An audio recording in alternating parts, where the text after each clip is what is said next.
Good evening दोस्तों आज हम बात करने वाले हैं ग्रोथ एंड डेवलपमेंट इकोनॉमिक्स के एक कॉन्सेप्ट की, जिसका नाम है क्रिटिकल मिनिमम एफर्ट थ्योरी, जो प्रोफेसर हार्वे लेविनस्टीन ने दी थी। इसको हिंदी में बोलते हैं लेविनस्टीन का आवश्यक न्यूनतम प्रयत्न सिद्धांत। लेविनस्टीन का आवश्यक न्यूनतम प्रयत्न सिद्धांत। ठीक है, चलिए दोस्तों इस थ्योरी के बारे में बात करते हैं, क्रिटिकल मिनिमम एफर्ट्स थ्योरी। ये थ्योरी क्या है? जैसे हमने पहले एक थ्योरी पढ़ रखी है,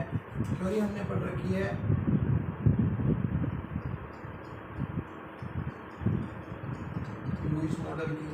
ठीक है, फिर हमने पढ़ा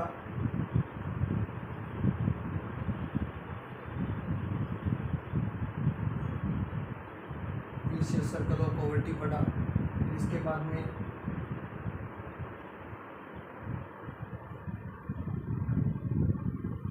थ्योरी पढ़ा।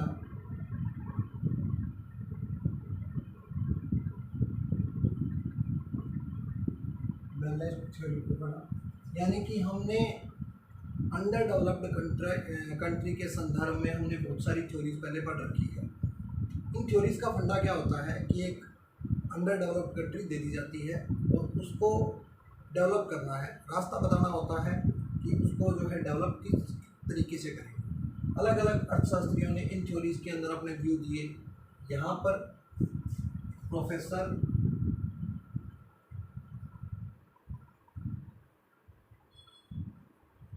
हार्वे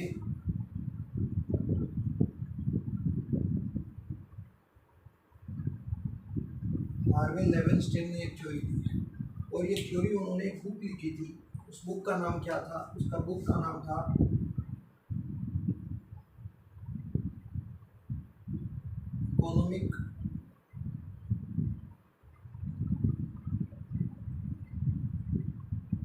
इकोनॉमिक बैकवर्डनेस एंड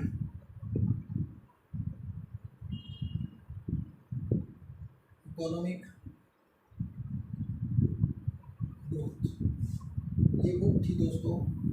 इस बुक से निकल के आई क्या? क्रिटिकल मिनिमम एफर्ट्स थ्योरी, यानी कि लेविनस्टीन का आवश्यक न्यूनतम प्रयत्न सिद्धांत। ये सिद्धांत क्या कहता है दोस्तों? ये सिद्धांत कहता है कि जो अविकसित देश हैं उनके आर्थिक विकास के अंदर कुछ रुकावटें आ जाती हैं, उन रुकावटों को दूर करना है। किस तरीके से? यहाँ पर दो एलिमेंट बताए हैं लेविनस्टीन ने कि आप इन दो एलिमेंट के सहारे क्या कर सकते हो, एक कंट्री को डेवलप कर सकते हो। वो दो जो एलिमेंट हैं वो कौन कौन से हैं मैं बता देता हूँ आपको। पहला जो एलिमेंट है उसको बोलते हैं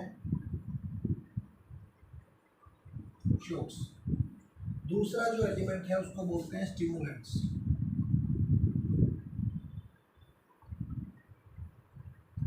ठीक है दोस्तों, इसको हिंदी में बोला जाता है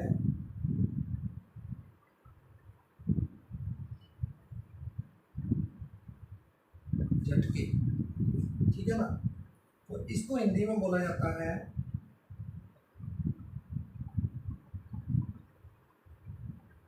उत्तेजक तत्व, या इसको बोल सकते हैं प्रोत्साहन।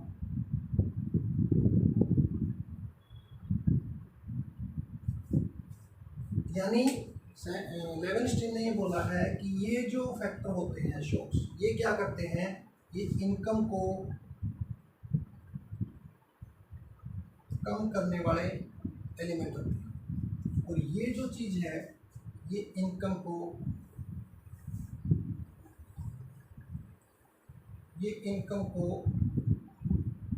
बढ़ाने वाले फैक्टर होते हैं। यानी कि शॉक्स जो होते हैं वो इनकम को कम करेंगे, इनकम को इसके साथ साथ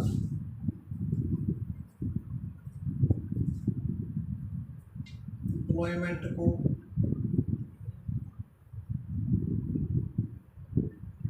प्रोडक्शन को, और ये इनकम को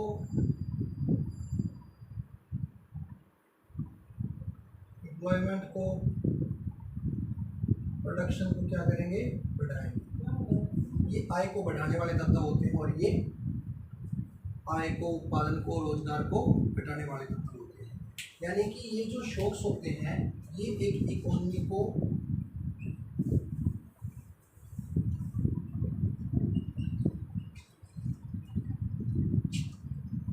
बैकवर्ड पीछे धकेलते हैं, और ये जो स्टिमुलेंट्स होते हैं ये क्या करते हैं, फॉरवर्ड।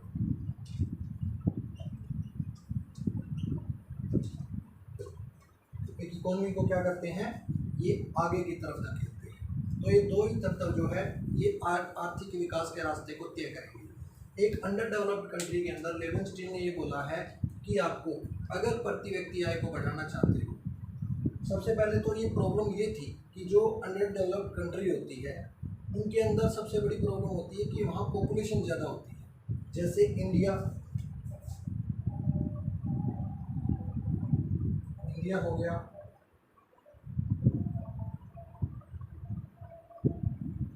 इंडोनेशिया हो गया, जहाँ पर क्या है, पॉपुलेशन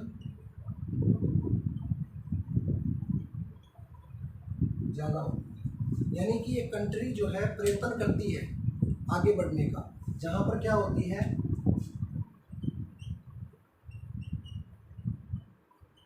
पर कैपिटा इनकम भी बढ़ती है, ठीक है ना, और कैपिटल भी बढ़ती है।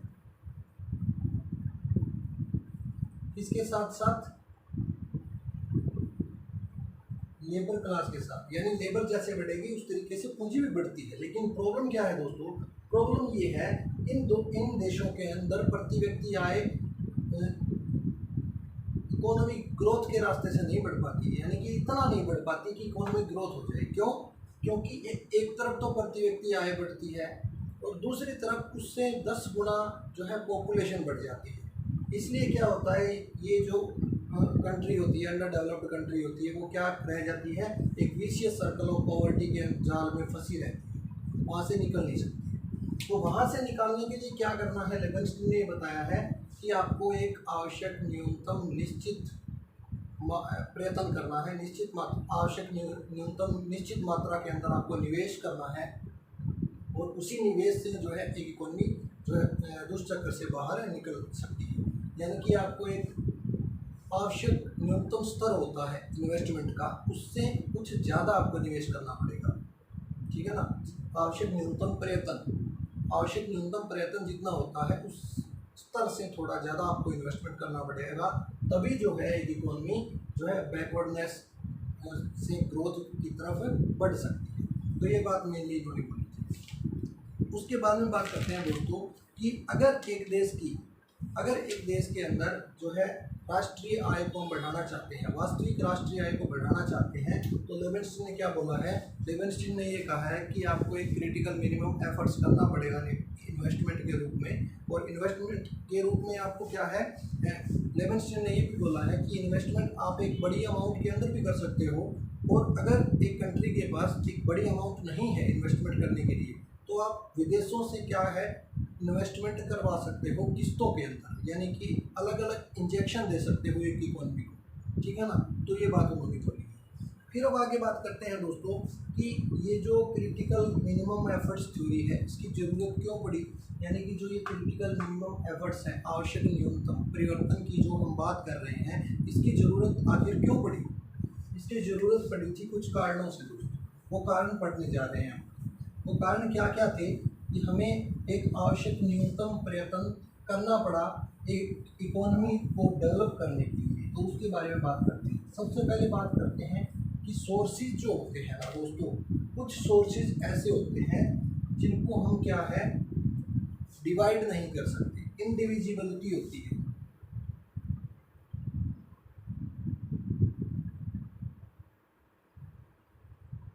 इसके अंदर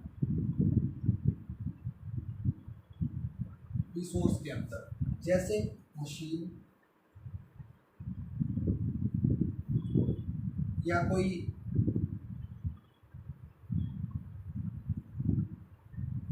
प्लांट जिसका लार्ज स्केल हो, ठीक है ना। इस तरह की जो चीज़ें होती है उनको हम टुकड़ों में बांट नहीं सकते।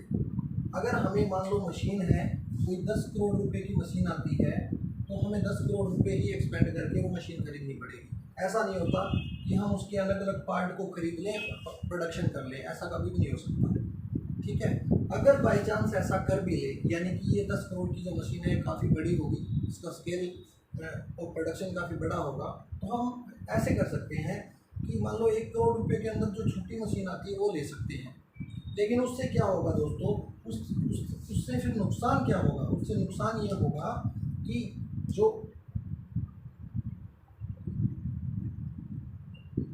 एक्सटर्नल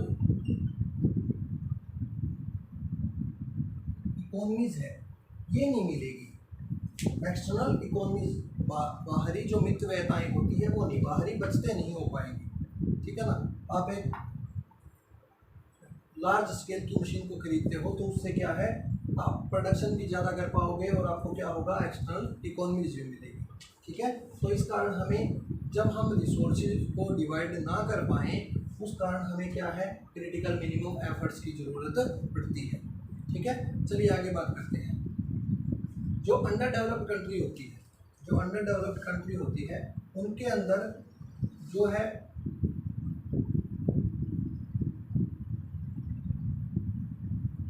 ओल्ड ट्रेडिशन होती है, ओल्ड टेक्निक होती है, यानी कि वो कंट्री जो है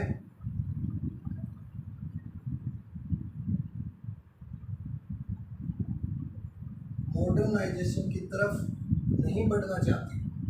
उसको बढ़ाने के लिए, मॉडर्नाइजेशन की तरफ उसको बढ़ाने के लिए क्या करना पड़ता है, क्रिटिकल मिनिमम एफर्ट्स करने पड़ते हैं। इसके बाद में बात करते हैं दोस्तों, हमने जो अभी दो एलिमेंट पढ़े थे, कौन कौन से?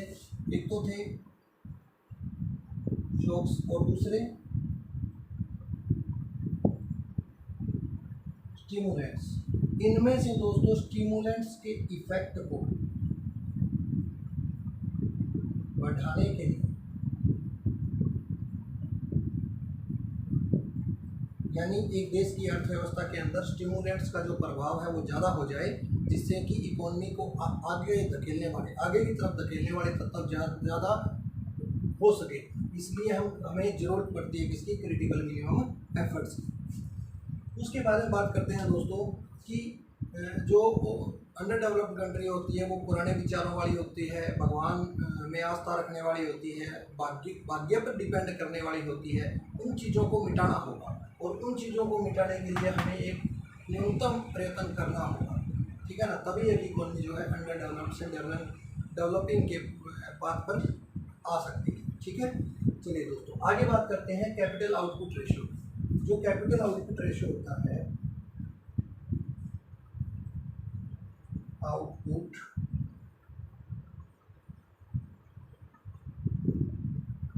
उस कैपिटल आउटपुट रेशियो को हमने कम करना है और अधिक तेजी से कम करना है। ठीक है ना। कैपिटल आउटपुट रेशियो का मतलब क्या होता है, यानी कि प्रोडक्शन की एक एक्स्ट्रा यूनिट के लिए हमें कितने कैपिटल की जरूरत पड़ रही है। इसको ऐसे लिखते हैं, ये रेशियो 1, यानी कि ये 1 यूनिट का प्रोडक्शन करने के लिए हमें कितनी कैपिटल की जरूरत पड़ेगी। अगर ये लगातार घटती जाती है तो एक देश आर्थिक विकास के रास्ते पर चल पड़ता है। ठीक है ना। इसके लिए भी हमें जरूरत पड़ती है क्रिटिकल मिनिमम एफर्ट्स की, यानी कि एक आवश्यक न्यूनतम निश्चित स्तर से ज़्यादा हमें निवेश करना पड़ता है। ठीक है ना। तो कम से कम निचला स्तर होता है, उससे थोड़ा ज़्यादा निवेश हमें करना पड़ता है। क्रिटिकल मिनिमम जो एफर्ट्स होता है उससे ज़्यादा। ठीक है ना। चलिए, तो ये थे दोस्तों कुछ कारण, ये रीजन थे कि हम क्रिटिकल मिनिमम एफर्ट्स थ्योरी को क्यों पढ़ रहे हैं। अच्छी तरीके से आपको सारी बातें समझ में आ गई है। चलिए अब बात करते हैं इसके डायग्रामेटिकली क्लैरिफिकेशन की। इसकी बात करते हैं डायग्रामेटिकली क्लैरिफिकेशन, इस थ्योरी को कैसे करेंगे। चलिए यहाँ पर डायग्राम बनाते हैं।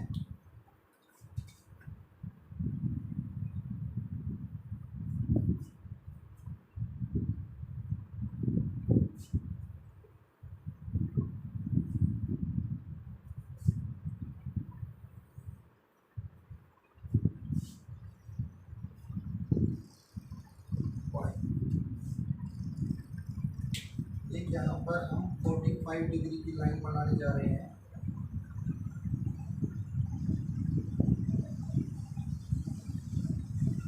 डिग्री की लाइन। अब हमें क्या करना है दोस्तों, हमें स्टिमुलेंट्स और शॉक्स के कर्व बनाने हैं।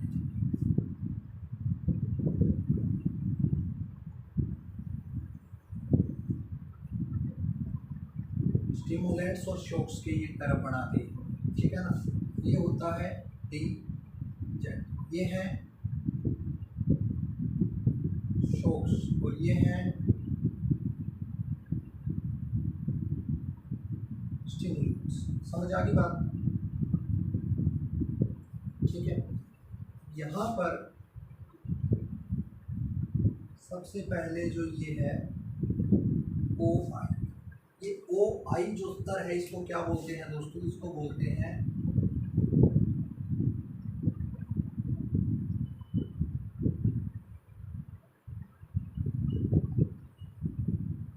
जीवन निर्वाह आय बोलते हैं इसको। ओके, अब बात करते हैं यहाँ ये जो ई पॉइंट माना है हमने, ये ई पॉइंट मान लिया। इस ई पॉइंट के ऊपर क्या है, स्टॉक और शॉक्स और स्टिमुलेंट्स दोनों बराबर है, ठीक है ना। इसलिए इक्विलिब्रियम की कंडीशन में है।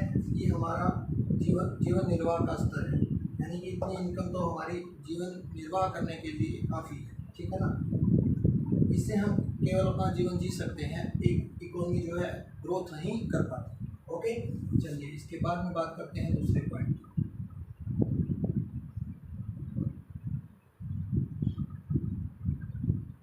ठीक है, अब ये पॉइंट है हमारे पास ई, ठीक है, जो मिनिमम लेवल है, जो मिनिमम लेवल है हमारा इनकम का, ठीक है ना, कि इतनी इनकम तो होनी चाहिए, ये कंडीशन मान लो चाहिए आप, ठीक है ना। इसके बाद में बात करते हैं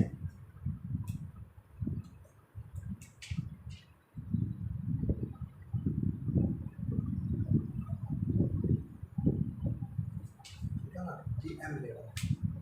अब हम बात करते हैं दोस्तों, इसको बोल देते हैं ए पॉइंट और इसको बोल देते हैं एन पॉइंट, ठीक है। चलिए अब बात करते हैं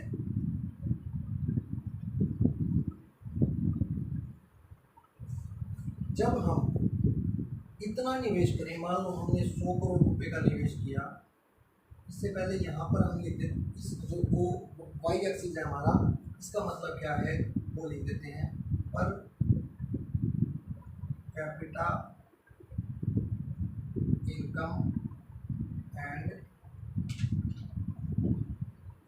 induced income decline. Okay, clear. यहाँ पर लिख देते हैं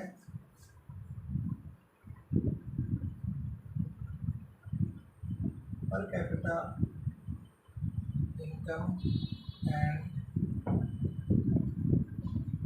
इंड्यूस्ड इनकम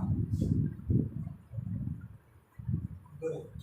क्लियर, ये एक्स एक्सिस के ऊपर है और ये वाई एक्सिस के ऊपर। यहाँ पर है इनकम डिक्लाइन, यहाँ पर है इनकम ग्रोथ, यानी कि इस तरफ इनकम बढ़ेगी, ऊपर की तरफ जा रही है तो घटेगी, सीधी सी बात है। ओके, चलिए अब इसकी बात करते हैं, यानी कि यहाँ तक हमने मान लो 100 करोड़ रुपए का निवेश किया। निवेश 100 करोड़ रुपए का जब निवेश किया तो इनकम हमारी बढ़ पाई ओ एम लेवल तक। जब ओ एम लेवल तक बढ़ पाई, यानी कि क्रिटिकल मिनिमम एफर्ट से हम नीचे रह गए। हम नीचे रह गए तो क्या होगा, देखिए जो आय को बढ़ाने वाले तत्व है वो है एन से ए तक, ठीक है। और इस पॉइंट को मान लेते हैं एफ, और आय को जो कम करने वाले तत्व हैं वो है दोस्तों एफ से लेकर बी तक।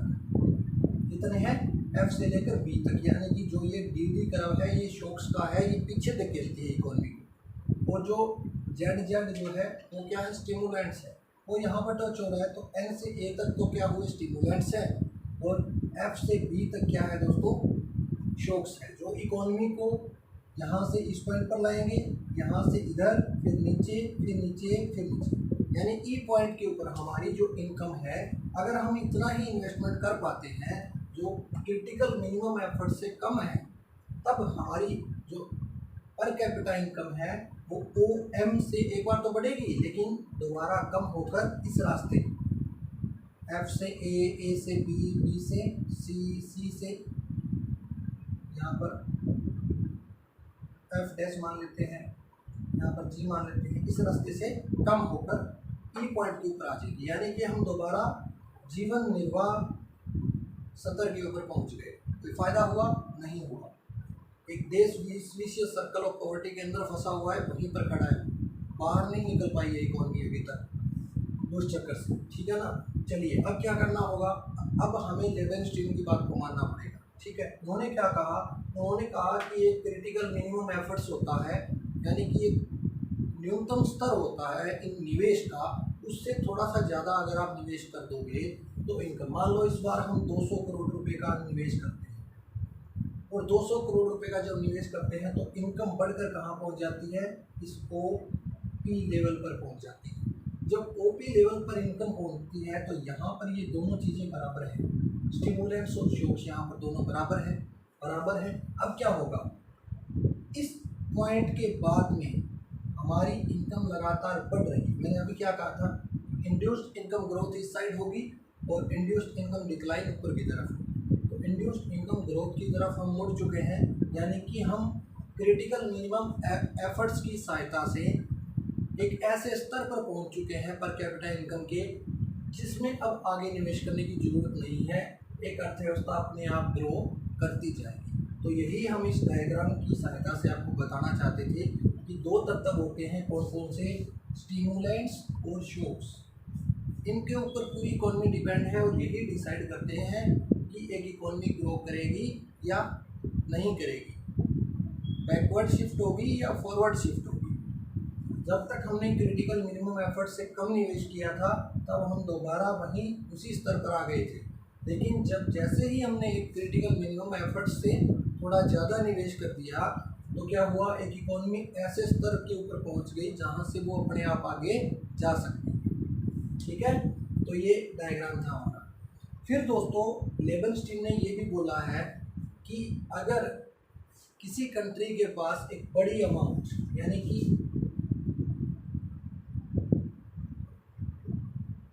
इन्वेस्टमेंट के लिए एक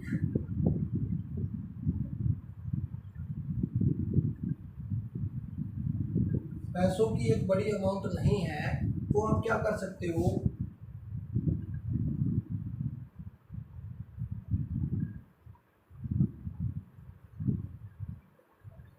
इकोनॉमी को 2 इंजेक्शन दे सकते हो। पहला इंजेक्शन में थोड़ा इन्वेस्टमेंट किया और दूसरे इंजेक्शन में फिर उतना ही इन्वेस्टमेंट किया। इससे भी क्या होगा दोस्तों, एक इकोनॉमी ग्रो कर जाएगी, वो भी डेवलप हो जाएगा। देश अंडर डेवलप कंट्री अगर कोई है तो वो डेवलप हो जाएगी। अगर हम 2 किस्तों के अंदर भी इन्वेस्टमेंट करें तो भी, उसका डायग्राम समझ लेते हैं। वो डायग्राम क्या कहता है हमारी, चलिए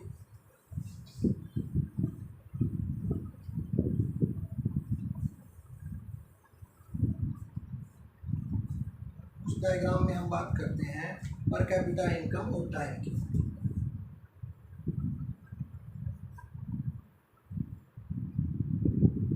यहाँ पर हमने लिया है टाइम, ओरिजिन, वाई एक्सिस और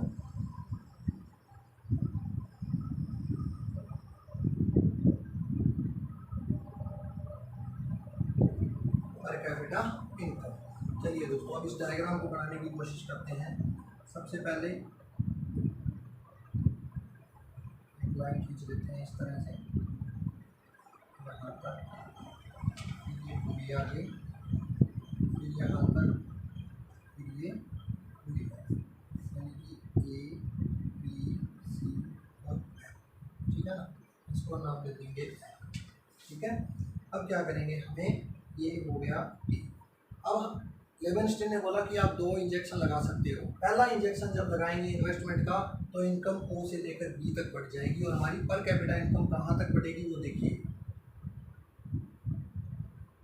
पर कैपिटा इनकम हमारी इस एस पॉइंट तक बढ़ जाएगी, एस पॉइंट तक बढ़ जाएगी। यानी हमने मान लो 50 करोड़ रुपए का एक पहला इंजेक्शन दिया इकोनॉमी को, उससे क्या हुआ, प्रति व्यक्ति आय बढ़कर ओ बी हो गई और बढ़ती गई एस लेवल पर मैक्सिमम हो गई। जैसे ही इंजेक्शन का प्रभाव कम होने लगा तो इकोनॉमी जो पर कैपिटा इनकम है डिक्लाइन करने लगी। अब लेवेनस्टीन क्या कहता है कि जैसे ही हम इस पॉइंट के ऊपर पहुंचते हैं तो हमें तुरंत क्या है, दूसरा इंजेक्शन लगाना होगा। दूसरा इंजेक्शन, जब दूसरा इंजेक्शन हमने लगाया तो दोस्तों हमारी इनकम बढ़कर ओ से लेकर एम लेवल तक पहुंच गई। अब हम एस डी इस लेवल के ऊपर है, प्रति व्यक्ति आय हमारी इतनी बढ़ चुकी है और यहाँ से क्या है दोस्तों, लगातार जो है हमारी इकोनॉमी ग्रो करती जाएगी। हम ऐसे एक स्तर पर पहुँच चुके हैं जो क्रिटिकल मिनिमम एफर्ट से ज़्यादा है, ठीक है ना। क्रिटिकल मिनिमम एफर्ट से ज़्यादा स्तर का हमने निवेश कर दिया। 2 किस्तों के अंदर 2 इंजेक्शन लगाए तो उससे क्या हुआ, हमारी इनकम यहाँ पर पहुँच गई। पहला इंजेक्शन लगाया तो इतनी इनकम बढ़ी ओ से लेकर बी तक, जब दूसरा लगाया तो ओ से लेकर एम तक हमारी इनकम बढ़ गई। तो ये डायग्राम हमारे को सिर्फ इतना ही बताता है, ठीक है। चलिए दोस्तों आगे बात करते हैं। पॉपुलेशन थ्योरी के साथ इसको जोड़ के बताया है कि लेबनस्टीन ने क्या कहा है कि जो अंडर डेवलप्ड कंट्री होती है उनके अंदर जो पॉपुलेशन ग्रोथ होती है वो इनकम के हिसाब से होती है। यानी कि जैसे ही पर कैपिटा इनकम बढ़ती है तो पॉपुलेशन कम होने लग जाती है। यानी कि इकोनॉमिक डेवलपमेंट को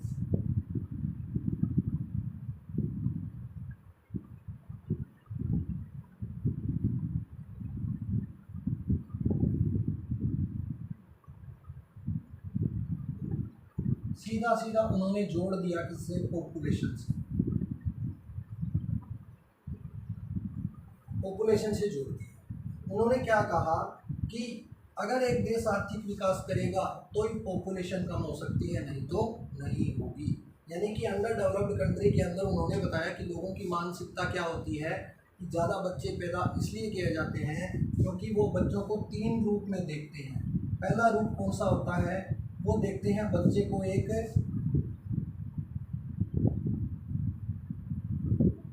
कंजम्पशन गुड्स, यानी बच्चा एक उपभोग वस्तु है, उपभोग करने की वस्तु है। यानी कि वो बच्चे को खिलाकर उसके साथ उसे प्यार करके उसके साथ खेल के जो है उससे यूटिलिटी प्राप्त करना चाहते हैं, ठीक है। पहला मोटिव तो ये होता है। दूसरा मोटिव क्या होता है, एक प्रोडक्टिव एजेंट, यानी जो अलग विकसित देश है जहाँ पर गरीब लोग रहते हैं वो ज़्यादा बच्चे पैदा क्यों करते हैं, क्योंकि वो अपने बच्चों के ऊपर खर्च कम करते हैं। यानी कि इस सारी चीज़ को लेबनस्टीन ने समझाने की कोशिश की है, किसके थ्रू, यानी कि प्रॉफिट कॉस्ट एनालिसिस के, यानी लागत लाभ विश्लेषण के द्वारा। यानी कि यहाँ पर क्या है कि जब बच्चे पैदा किए जाते हैं अंडर डेवलप्ड कंट्री में तो लाभ देखा जाता है और लागत देखी जाती है। लागत क्या होती है, यानी कि अंडर डेवलप्ड कंट्री के अंदर बच्चे को एजुकेशन के ऊपर या उसे अपने पैरों पर खड़ा करने के लिए कुछ ज़्यादा खर्च नहीं करना पड़ता, क्योंकि जो गरीब बच्चे होते हैं, गरीब परिवार से जो बिलोंग करने वाले जो बच्चे होते हैं वो कम एज में ही कमाना शुरू कर देते हैं। यानी उनके ऊपर जीवन निर्वाह के लिए थोड़ा सा खर्च करना पड़ता है बस माता पिता को, और उसके बाद में वो क्या बन जाते हैं, प्रोडक्टिव एजेंट है, यानी कि वो परिवार के लिए कमाना शुरू कर देते हैं। इस मोटिव से अलग विकसित देशों के अंदर बच्चे ज़्यादा पैदा होते हैं और डेवलप्ड कंट्री के अंदर कम बच्चे प्लान क्यों किए जाते हैं, क्योंकि प्रॉफिट कॉस्ट एनालिसिस को ध्यान में रखा जाता है। यानी कि वहाँ पर बच्चे पैदा करने का जो प्रॉफिट है वो बहुत कम है। क्यों है, क्योंकि बच्चे को शिक्षित करना होगा, उसके पालन पोषण के ऊपर अच्छी तरह से खर्च करना पड़ेगा, तो कॉस्ट ज़्यादा आती है। अगर एक बच्चा पैदा करेंगे तो उसके ऊपर उसको पढ़ाने लिखाने में, उसको डेवलप करने में, उसको ऐसे मुकाम तक पहुंचाने में कि वो खुद अपने पैरों पर खड़ा हो सके, तब तक बहुत ज़्यादा खर्चा करना पड़ता है। इसलिए जो शिक्षित लोग होते हैं या जो डेवलपिंग कंट्री से जो बिलोंग करने वाले होते हैं वहाँ पर कम बच्चे पैदा होते हैं, इसी कारण वहाँ पर पॉपुलेशन कम होती है।